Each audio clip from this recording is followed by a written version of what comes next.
going to show you how to remove the wheels from your Caboose Ultralight, or even your Caboose or your Scooter X2 if you prefer.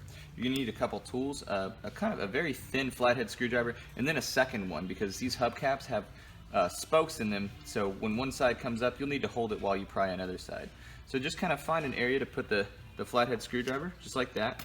Try not to scratch the top part of it, and just pry it upward. Notice if you zoom in, you can see how that comes up right there. Now that you've got that piece up, you just kind of hold it with that end, and then put another piece.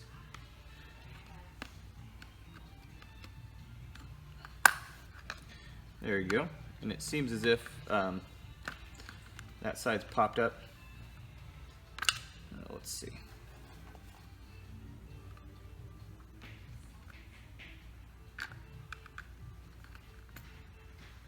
There we go. You should be able to pull it up completely now. And that's how you remove that. Do the same thing to the other wheel. Put a flathead screwdriver in there to pull it up. Make sure you hold that end. There you go.